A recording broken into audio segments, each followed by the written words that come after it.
Salam sejahtera untuk kita semua, selamat sore. Saya hormati Bapak Dekan, Bapak Profesor Dr. Sumiati Haji, Bapak Dr. Julian, Pasha, para teman-teman, Pak Asto, Ibu Irma dan seluruh rekan-rekan. Wabil khusus para anak-anakku atau cucu-cucu saya, para mahasiswa. Dulu saya juga suka pakai jaket kuning, cuma sedikit lebih tua sedikit.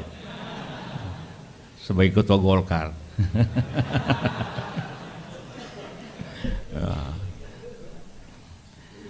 Baik, kalau di UNAS malah merah, pakai jaketnya. Tapi bukan PDIP juga bukan Golkar ya. Baik, terima kasih atas kesempatan ini untuk temu untuk kedua kali saya ke sini. Untuk saya senang untuk berbicara atau berdiskusi dengan baik para guru besar juga para mahasiswa yang tentu menjadi harapan kita sekarang dan masa datang. Hari-hari ini di Indonesia kita semua memang agak panas, agak sedikit ribut dan banyak macam diskusi.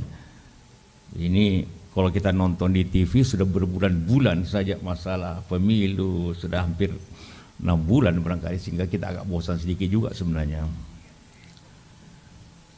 Kalau kita bicara demokrasi, bagi kita semua demokrasi adalah sistem, bukan tujuan. Sering orang mengangkat demokrasi tujuan, tidak. Tujuan kita tetap masyarakat Indonesia yang adil dan makmur dengan cara pemerintahan, dengan cara falsafah demokrasi, artinya dari rakyat untuk rakyat dan juga sistem memberikan kebebasan.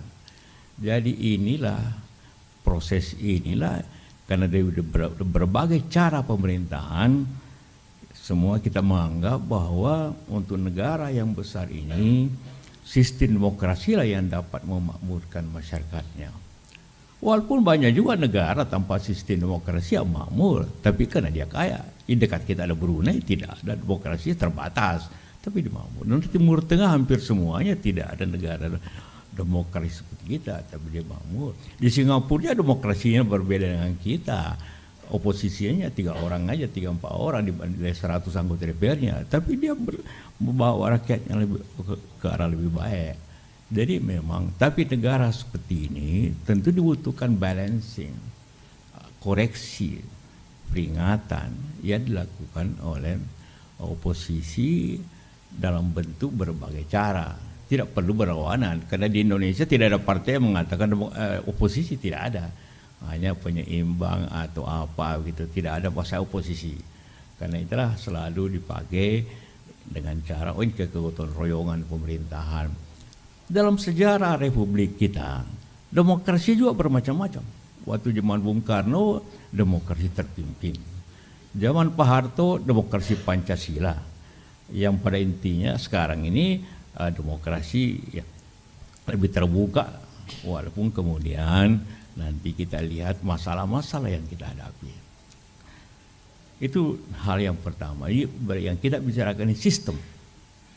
Karena sistemlah yang dapat mencapai tujuannya masyarakat kita. Nah, sekarang kita baru saja melewati suatu cara pemerintah demokratis dengan pemilu ini.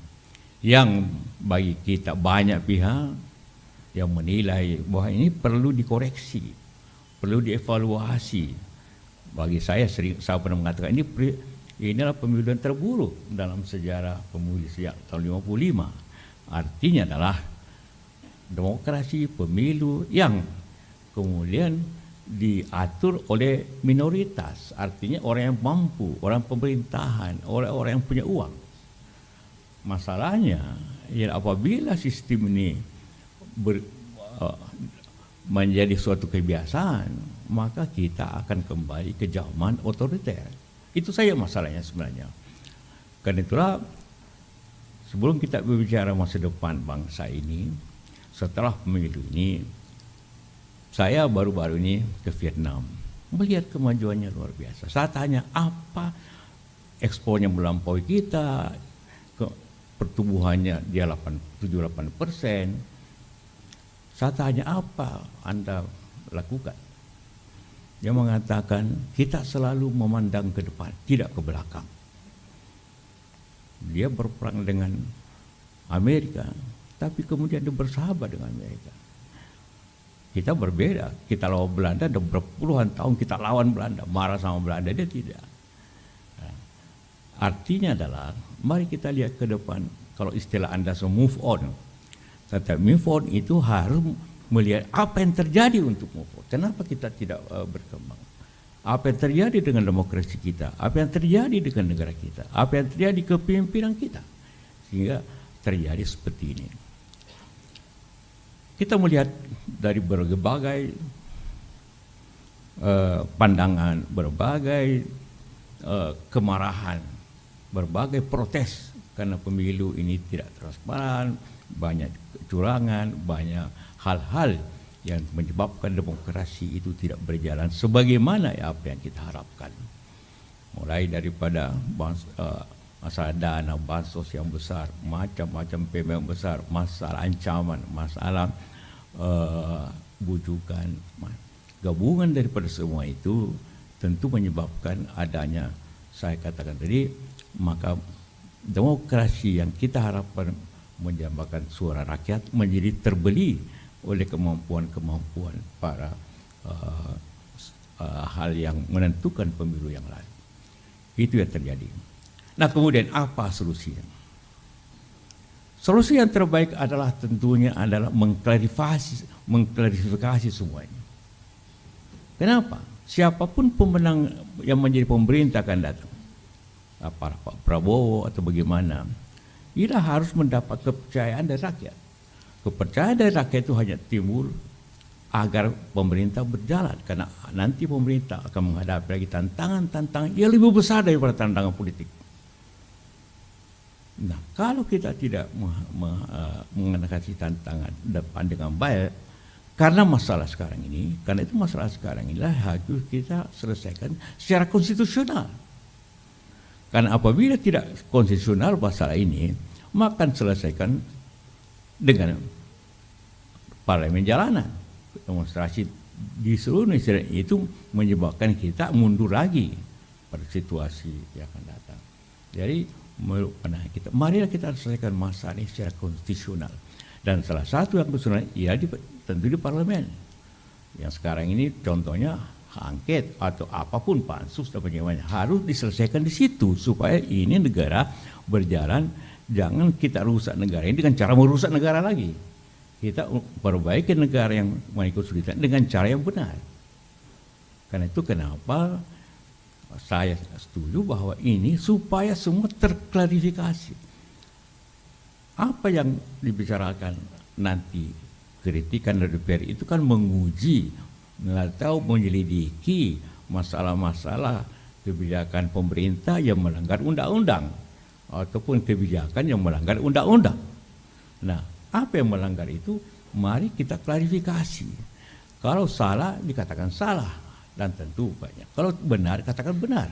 Supaya tidak terlalu lama ini masalah. Sehingga negeri ini dapat bicara ke depannya. Nah, itu dibutuhkan suatu peranan kita semua untuk masuk kembali ke jalan konstitusi. Dan satunya tadi itu lewat parlemen. Supaya negeri ini tidak kembali penyelesaian seperti tahun 98. Itu juga penyelesaian. Tapi terlalu banyak ongkosnya. Sedangkan apa yang kita hadapi, kalau mengacu kepada pengalaman tahun 66 dan tahun 98, apa yang terjadi di kedua tahun di mana pemerintahan ini jatuh dan terjadi suatu perubahan besar-besaran negeri ini, ialah terjadinya krisis politik bersamaan dengan krisis ekonomi. Kalau krisis politik saja kita selesaikan secara politik, bisa. Krisis ekonomi kita bisa selesaikan secara ekonomi. Tapi kalau bergabung kedua-duanya pada waktu yang sama, itu masalah besar untuk suatu bangsa. Mari kita berusaha menghindari ini. kita selesaikan masalah politiknya secara politik yang baik, nanti kita selesaikan masalah ekonominya. Jangan datang bersamaan.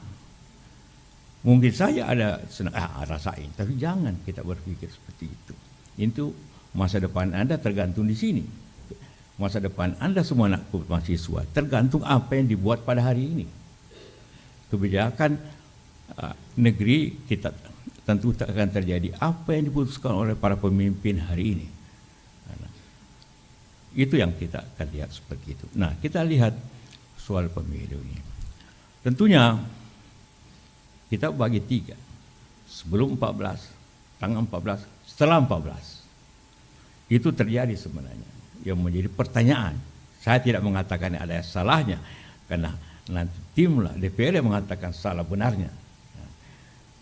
Ya, apa yang terjadi 14, pengkondisian, melihat situasi, berapa besar yang dikeluarkan, yang tidak boleh, berapa besar keluaran negara untuk hal yang sebenarnya kebutuhannya sosial itu. Kenapa bansos begitu besar pada bulan-bulan yang sama, tanggal-tanggal yang sama.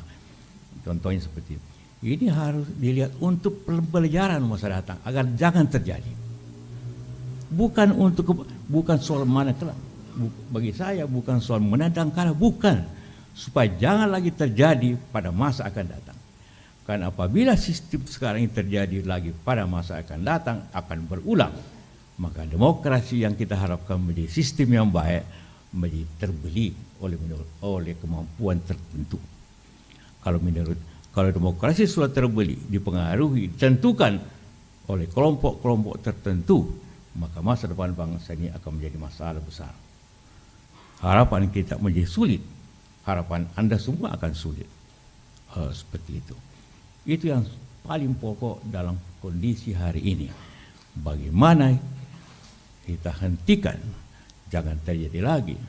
Dan siapa yang melanggar ketentuan-ketentuan menjalankan demokrasi yang benar, harus mendapat peringatan, harus mendapat sanksi. Apabila tidak, terulang lagi. Maka akan terjadi gulungan-gulungan. Maka terjadi demokrasi yang mahal. Kalau demokrasi itu menjadi mahal, maka yang bisa menjadi pemimpin yang akan datang hanya yang punya uang. Apabila itu terjadi, maka terjadilah otorita orang yang mampu. Akhirnya kita menjadi kapitalis terbesar dalam negeri. Kapitalis itu yang kapital, yang punya uang. Apa bedanya dengan itu? Sedangkan kita tidak ingin itu. Itu yang kita ingin hindari dalam negara yang tercinta ini. Jangan terulang. Karena itu maka siapa yang berbuat, apabila dapat, dan satu-satunya yang bisa mengatakan itu terjadi tidak di DPR. Supaya tidak menjadi keputusan pengadilan rakyat. Jangan terjadi, karena itu maka tidak ada ujungnya. Akan menjadi musuh dan lawan yang abadi. Urusannya nanti masalah batu lagi ujungnya nanti. Masalah bakar-bakar terjadi. Kita tidak ingin itu sekali lagi. Kita tidak ingin kejadian. Prinsipnya reform bagus, tapi jangan tadi caranya seperti itu. Semua Jakarta terbakar. Kita tidak ingin Jakarta terbakar. Atau siapapun terbakar. Kita ingin penyelesaian konstitusional. Menurut saya itu yang harus menjadi bagian utama daripada pandangan-pandangan bersama kita semuanya. Itu maka kita lihat juga prosesnya. Ini Indonesia ini, kita ini masalahnya agak bimbang juga. Pemilu dihitung manual terlalu lama. Dapat dimainkan juga siapa yang apalagi kalau sudah mengantuk. Kita pakai komputer salah pula, bisa dipakai pula itu. Jadi akhirnya dia punya pemakaian digitalnya, internetnya hanya sebagai pajangan saja. Tetap kembali hitung uangnya. Maka menimbulkan bahaya yang besar. Berapa orang petugas pemilu yang meninggal pada yang lalu dan sekarang? Hampir 100 orang. Ongkosnya terlalu besar untuk itu. Marilah kita, karena ujungnya kejujuran, kembali lagi kejujuran. Seperti itu yang kita hadapi. Jadi masalah-masalah kita ini seperti itu. Nah, supaya terjadi masalah-masalah itu. Mari kita lihat masa depan. Tadi dengan lantang. Nah, dia mengatakan oposisi. Iya, oposisi suatu bagian daripada sistem bahwa ada yang mengontrol dalam politik, dalam pemilu. Sebenarnya semua tujuan partai politik itu semua ialah ingin mempunyai kewenangan dan kekuasaan. Tidak ada semuanya partai politik didirikan untuk menjadi oposisi. Oposisi itu kecelakaan. Karena tidak menang, jadi oposisi. Benar itu. Jadi kecelakaan itu. Jadi semuanya ingin sebenarnya ini menjadi karena untuk menjalankan visi misi daripada partai, dia harus berada di pemerintahan. Dia harus berada atau di DPR. Maka seperti itu. Nah, akibat daripada itu, maka sistem pemilu kita tentu karena itu maka kita ini memilih sistem yang gabungan dari berbagai pengalaman. Karena waktu reformasi, anggota DPR keliling dunia mencopot satu sistem dari Amerika, satu sistem dari Perancis, satu sistem dari macam-macam, gabunglah sistem menjadi undang-undang dasar seperti itu. Tahunnya ikut Amerika presidensial, demokrasinya ikut Perancis caranya. Jadi tentu ahli politik bisa mencari ini. Jadi karena itulah maka kita melihatnya apa yang kita tuju pada masa. Jadi ialah satu pemerintah yang stabil untuk menghadapi masalah berikutnya. Apa masalah berikutnya? Masalah ekonomi berikutnya. Siapapun pemerintahan ini tidak mudah memerintah Indonesia pada pemerintahan yang akan datang. Kenapa? Karena pemerintah sekarang telah menghabiskan segala sumber dana untuk sesuatu, untuk hal-hal yang kadang-kadang tidak prinsip. Ya tentu pembangunan infrastruktur penting. Saya pikir tadi dari rumah ke sini mungkin 45 menit atau jam. Ternyata cukup 20 menit. Karena jalan tol bagus. Tapi tentu juga tidak bagus yang punya rumah sebelahnya. Karena tidak bisa lagi bikin kedai, tidak bisa ke warung lagi. Jadi ada baik buruknya juga suatu pembangunan itu. Baik untuk punya mobil, tidak baik untuk jalan kaki. Nah, itu yang saya ada keseimbangan seperti itu. Jadi masa datang, mari kita lihat tantangannya. Supaya kenapa kita melihat tantangannya? Supaya kita bersatu menghadapi tantangan itu. Karena seluruh masalah nanti, kalau politik hanya yang menang gembira, yang kalah tentu kurang gembira. Tapi kalau ekonomi semua kena. Kalau harga beras naik, semua akan kena. Kalau harga naik, inflasi tinggi, semua akan kena. Tentu ada juga yang senang, yang punya cash banyak. Tapi secara umum akan kena. Tidak ada lagi masalah oposisi di situ. Tapi masalah rakyat keseluruhan. Coba kita lihat secara umum apa yang terjadi. Jadi kenapa saya katakan, oke, kita ada masalah sekarang ini. Mari kita selesaikan masalah ini secara baik agar menghadapi masalah berikutnya. Nah, masalah berikutnya ialah kita menghadapi tantangan kita banyak utang, lebih 8.000 triliun. Ya, utang BUMN kurang lebih 3-4 ribu triliun, jadi 12 triliun. Bunganya saja kira-kira 600 triliun, cicilannya kira-kira 600 triliun, 1,2. Belum lagi subsidi BBM, subsidi listrik, belum lagi bansos yang 500 triliun, belum lagi makan siang 400 triliun, belum lagi untuk pendidikan 20%. Kalau di total ini bisa 4.000 triliun. Pendapatan negara cuma 2.800 triliun. Jadi kita defisit 1.000 triliun. Siapa yang bayar itu? Ya kita semuanya bersama-sama. Kalau tidak diselesaikan itu, maka bagaimana menghadapinya? Pemerintah akan datang harus punya keberanian. Kalau dia kacau, pemerintah akan datang, maka semua akan kena. Jadi semua akan sulit. Sehebat apapun, mesti berani dan tegas pemerintah akan datang. Nah, apalagi mungkin saja kalau zaman dulu krisis 66, sebagian besar mahasiswa UI yang masuk, kemudian begitu saya 96 disuruhlah dosen-dosen di UI menyelesaikan soal oleh Pak Wijoyo, Ali Wardana, Sadli, Mir Salim, hampir semua orang UI. Kalau krisis 98, macam-macam lah. Yang dipemimpin sebagian besar orang Gajah Mada, ya. Jadi ganti-gantian ini. Nanti krisis yang akan datang siapa lagi yang menyelesaikannya? Gabungan lah. Nanti seperti itu. Mari kita sama-sama. Apa yang terjadi? Kalau ini berlanjut, maka akan terjadi berulang lagi krisis politik. Karena kalau bergabung dua hal, kalau ini tidak selesai sekarang, krisis politik ini harus selesai 1-2 bulan, ini masuk masalah krisis ekonomi, double krisis secara bersamaan, maka keseimbangan negara. Kalau tidak ada keseimbangan negara, maka orang investasi pasti sulit, harga-harga ekspor kita menurun, berarti pendapatan menurun, maka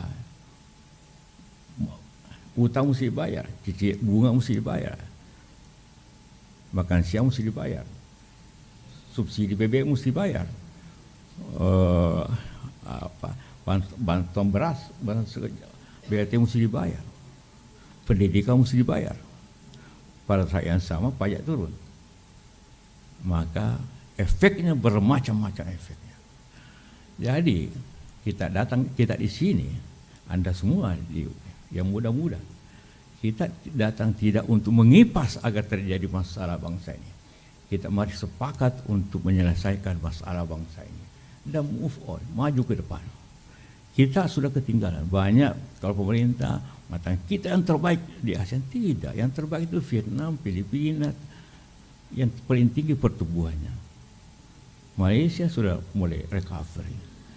Kita 5%, yang lain 8%, Vietnam dan Filipina 8% pertumbuhan. Jadi kita harus mengejar lagi seperti itu. Nah, dua hal ini, politik ekonomi, janganlah bertemu. Karena itu selesaikan yang pertama. Mungkin akibat pemilu ini teori politik yang diajarkan agak berbeda sekarang tentunya. Agak berbeda sudah kalau terjadi seperti itu. Mesti bikin teori baru tentang politik Indonesia. Kalau untuk menangkan pemilu bukan hanya untuk berkampanye dengan baik, harus punya uang yang banyak. Nah, itu sekali lagi bisa menjadi demokrasi minoritas namanya. Tapi demokrasi di dunia memang sudah rusak. 2 minggu lalu datanglah beberapa profesor dari Amerika ketemu saya. Dia bilang Indonesia demokrasi. Bilang iya, kok aja demokrasi, negerimu demokrasi tidak. Bagaimana tanggal 6 Januari pada saat kongres diduduki oleh para pendukung. Kalau dulu mahasiswa cuma memasuki DPR, di sana kongres Amerika juga dimasuki oleh para preman-preman karena tato-tato kiri kanan kan bukan mahasiswa yang lebih sopan. Jadi itu juga tidak demokrasi. Jadi memang demokrasi di dunia sudah sakit. Tetapi bagi kita semua tetap kita harus bertangan pada skala-skala tertentu yang baik untuk kita. Tidak bisa lagi kita mengharapkan demokrasi yang murni kayak apa yang menjadi utopia demokrasi. Tapi sudah demokrasi sebagai alat, sebagai cara untuk maju. Sekali lagi, demokrasi bukan tujuan. Bahwa demokrasi harus ada posisi balancing dibutuhkan. Tapi memang semua pemerintah, agar pengalaman saya, itu kita pemerintah yang baik harus mayoritas di DPR. Tanpa mayoritas di DPR tidak ada program yang bisa jalan. Begitu kita ajukan, dipotong di DPR. Kita ajukan anggaran ini, tidak roba begini. Nah, itu juga menjadi masalah. Karena itu memang jangan disalahkan kalau. Nah, apakah partai-partai akan berubah? Banyak partai yang pragmatis, termasuk partai saya Golkar. Dulu kalah pemilu 2004, tapi saya menjadi presiden bukan didukung oleh Golkar. Saya jalan sendiri. Tapi begitu menang kita, bergabung Golkar itu pula. Itu biasa aja politik itu. Sekali lagi, tidak ada partai yang didirikan atau mau jadi oposisi. Oposisi bagi partai adalah kecelakaan. Jadi karena itu banyak yang pragmatis. Sering orang bertanya, bagaimana kita menjalin demokrasi yang depan? Ya, demokrasi yang jangan mencontoh sekarang ini, tapi demokrasi yang punya makna, yang punya cara yang baik untuk bangsa ini. Saya kira itu yang saya ingin sampaikan. Mudah-mudahan mempunyai makna bagaimana ke depan kita mengelola bangsa ini dengan baik. Terima kasih. Wassalamualaikum warahmatullahi wabarakatuh. Waalaikumsalam. Terima kasih Bapak Jusuf Kalla atas penyampaiannya.